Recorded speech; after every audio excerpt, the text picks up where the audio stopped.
मेरा नाम राजीव है और आप देख रहे हैं @राजीव झा 2081। सबसे पहले हम जो बात करेंगे वो निफ्टी के चार्ट की बात करेंगे। और अभी निफ्टी जो खड़ा है वो 25,149 पे खड़ा है और 20 EMA के ये नीचे सस्टेन कर रहा है। तो 20 EMA के नीचे अगर सस्टेन कर रहा है तो नेक्स्ट जो सपोर्ट लेवल होता है वो 24,850 का बनता है, जो 50 का EMA आपको स्क्रीन पे दिख रहा है। और प्रीवियस डे का जो विलेन जो बनाया गया था वो TCS को बनाया गया था। इसके रिजल्ट पिछली बार भी ख़राब ही आए थे या मार्केट ने उस पर निगेटिव ही रिएक्ट किया था। इस बार भी मार्केट ने उस पर निगेटिव रिएक्ट किया। बट मेरा ये कहना है कि अभी मार्केट जो हमारा गया था वो 25,000 लगभग 650 तक गया था। वहाँ से मार्केट एक माइल्ड करेक्ट कर रहा है। इससे पहले भी अगर हम बात करेंगे तो मार्केट जो हमारा गया था वो 25,200 गया था और 25,200 के बाद में सारे लोग जो मार्केट का टारगेट दे रहे थे वो ऊपर का दे रहे थे। और उसके बाद में मार्केट ने करेक्ट करके 24,400 तक रेंज में आया और फिर मार्केट धीरे करके एक नया हाई बनाया। अब यहाँ पे 2 स्टॉक या 3 स्टॉक्स के जो रिजल्ट अभी जो हम देख रहे हैं, जैसे एक TCS था, इससे पहले कोटक बैंक का रिजल्ट आया था। कोटक बैंक के रिजल्ट अच्छे आए थे। तो इसका मतलब ये है कि अपकमिंग जो बैंक के रिजल्ट्स हैं उस पर हम ध्यान दे सकते हैं। जैसे एक्सिस बैंक है, HDFC बैंक है, ICICI बैंक है, वो ड्रिवन करेगा कि मार्केट की आने वाली जो मतलब अपकमिंग डेज में जो मार्केट होगा वो कैसा परफॉर्म करेगा। एक तो ये चीज़ है। दूसरा चीज़ मेरा ये कहना है कि मार्केट जब भी एक नया हाई बनाता है तो उससे पहले मार्केट एक पहले पॉज लेता है, माइल्ड करेक्शन करता है। तो अभी ऐसा नहीं है कि आप कंप्लीटली पूरे मार्केट में अप साइड के लिए नहीं देख सकते हैं या केवल मुझे शॉर्ट ही करना है। इसका एक सिंपल सा मैं आपको बेसिक तरीका मैं आपको समझा देता हूँ कि जैसे आपको मेरे स्क्रीन पे जो है ना ये 2 लाइन लगा हुआ है, एक 20 का लाइन है और एक 50 का लाइन है। तो मैं ये मान के चलता हूँ कि अगर मार्केट में पहली बार जो गिरावट आती है वो 20 के लाइन तक जो आती है वो एक माइल्ड करेक्शन तक ही माना जाता है। मैं ये मान के चलता हूँ। और उसके बाद में नेक्स्ट अगर वहाँ से मतलब मार्केट जो जाती है तो वो 50 के लाइन तक का वो सपोर्ट लेता है। अगर 50 के लाइन से नीचे अगर चला जाएगा तो मार्केट को हम बेयरिश मान लेते हैं। लेकिन मेरा ये कहना है कि अपकमिंग जो सीज़न जो होगा वो फेस्टिवल सीज़न का होगा और मार्केट में एक माइल्ड डिप आ रही है। तो वो डिप में अगर हम बाई करेंगे तभी तो हमें अच्छा रिटर्न मिलने की उम्मीद है। बट मैं ये नहीं कह रहा हूँ कि आप अभी इसमें एंट्री कर लो। अगर आप IT सेक्टर की ही बात करो तो IT सेक्टर में आप टेक महिंद्रा का चार्ट खोल के देख लीजिए।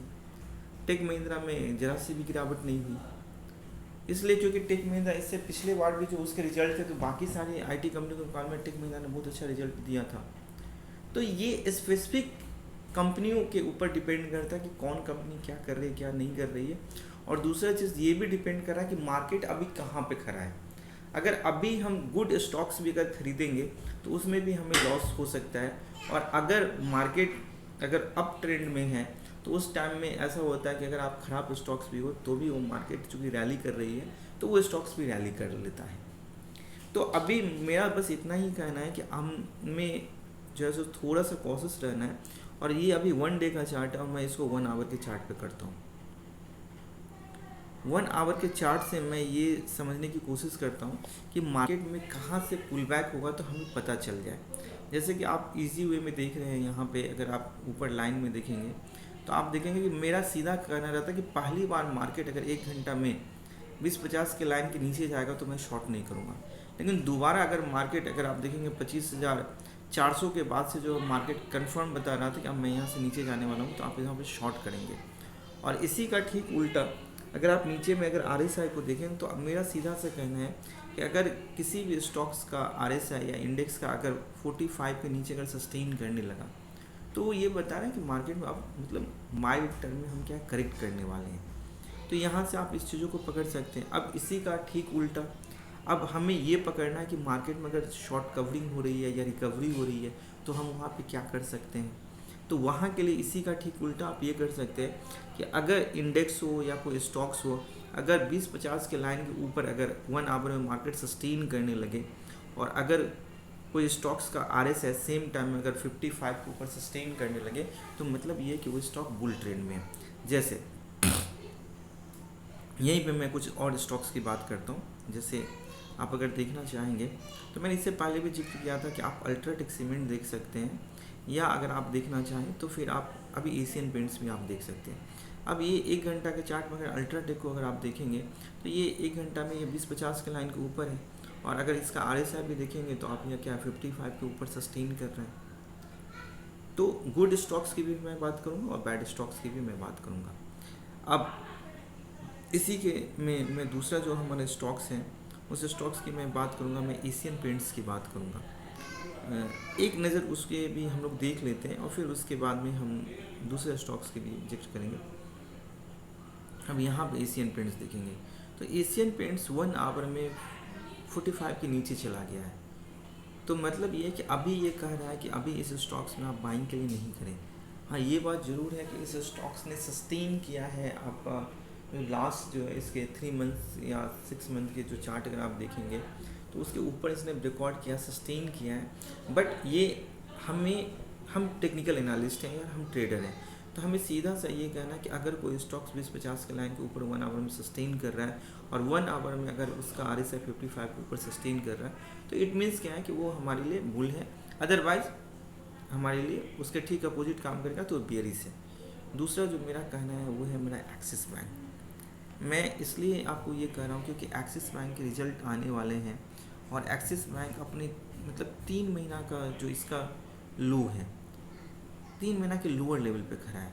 और अगर आप अभी देखेंगे तो 1 आवर में ये 55 के ऊपर सस्टेन नहीं किया, बट ये मतलब 50 के ऊपर तो सस्टेन कर गया इसका RSI, और 50 का जो EM है इसके ऊपर ये सस्टेन करने की कोशिश कर रहा है। तो आप इस स्टॉक को नज़र रख सकते हैं क्योंकि अपकमिंग में इसके रिजल्ट आने वाले हैं। दूसरा HDFC बैंक के रिजल्ट आने वाले हैं। तो मेरा यही कहना है कि मार्केट में एक माइल्ड करेक्शन होगा, तो उस माइल्ड करेक्शन को आप कैसे मतलब ईजिली वे में अगर आप चाहते हैं तो कैसे आप हैंडल कर सकते हैं, मैं इसकी बस जिक्र आपके साथ में कर रहा हूँ। जैसे आप HDFC बैंक का ये चार्ट है, आप देख लीजिए HDFC बैंक अभी कंप्लीट ये जो बता रहा है वो ट्रेडिंग के लिए मतलब बाइंग की अपॉर्चुनिटी नहीं बता रहा है। बट अगर ये 55 के EMA के 50 EMA के ऊपर सस्टेन करने लगा, इसका RSI अगर 55 के ऊपर सस्टेन करने लगा तो ये हमें एक अपॉर्चुनिटी देगा। बट फर्स्ट टाइम में हमें एंट्री में मैं नहीं कहता हूँ एंट्री करने के, एक बार वो ऊपर जाकर के दोबारा वो आता है देन मैं बोलता हूँ कि आप उसमें एंट्री कर सकते हैं। तो मेरा ये कहना है कि अभी हमें शॉर्ट टर्म में जो है अभी इंडेक्स हो चाहे जो स्टॉक्स हैं उसको आप इस ढंग से समझ सकते हैं कि मुझे किस स्टॉक्स में बाइंग करना चाहिए या मुझे किस स्टॉक में सेलिंग करना चाहिए। अभी अपकमिंग वीक के लिए मेरा ये कहना है कि अभी थोड़ा सा जो 1-2 दिन जो होगा उसके बाद में जैसे आने वाले कमिंग वीक में आपके एक्सिस बैंक के रिजल्ट आएंगे, HDFC बैंक के रिजल्ट आएंगे, ICICI बैंक के रिजल्ट आएंगे। तो बैंकिंग कोटक बैंक में चूँकि अच्छा परफॉर्म किया तो एक उम्मीद है कि ये सब बैंक के रिजल्ट अच्छे आएंगे। दूसरा, मार्केट लोअर लेवल पर खड़ा होगा तो ये भी एक बूस्ट करने की कोशिश करेगा। इसमें आप अल्ट्राटेक सीमेंट को भी देख सकते हैं, और अगर आपको लगता है कि ये 50 के EMA के ऊपर अगर सस्टेन करने लगेगा तो फिर अगर आप चाहें तो आप एशियन पेंट्स को भी देख सकते हैं क्योंकि वाइकअप थ्योरी पे इसने ब्रेकआउट किया हुआ है। तो ये एक उम्मीद है कि ये भी एक अच्छा परफॉर्म यहाँ से करेगा। That's all, thank you.